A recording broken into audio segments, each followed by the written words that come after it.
નમસ્કાર, શો ટાઈમમાં આપનું સ્વાગત છે। ભાવનગરના શિશુ વિહાર વિસ્તારમાં આવેલ બંધ ફ્લેટમાં ચોરી કરનાર 2 મહિલા સહિત 3ની પોલીસે ચોરી કરેલ મુદ્દામાલ સાથે ધરપકડ કરી છે।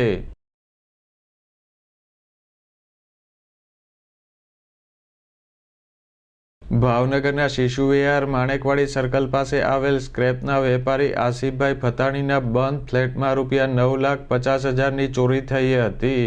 આ બનાવ અંગે પોલીસે તપાસ હાથ ધરી ફ્લેટમાં ચોરી કરનાર રૂકસાનાબેન તોસીફભાઈ હમીદાણી, આયશાબેન તોસીફભાઈ હમીદાણી અને તોસીફ હમીદાણીની ધરપકડ કરી છે।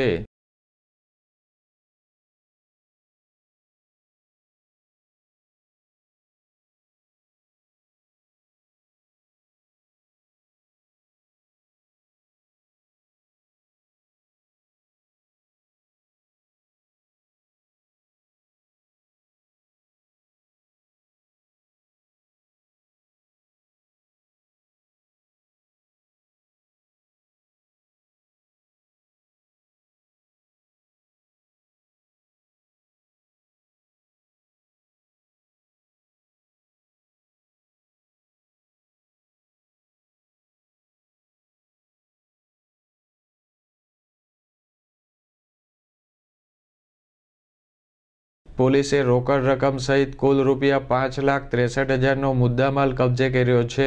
ચોરી કરેલ સોનાના કેટલાક ઘરેણાં તસ્કરોએ વેચી દીધા હોવાનું પોલીસ તપાસમાં ખુલ્યું છે।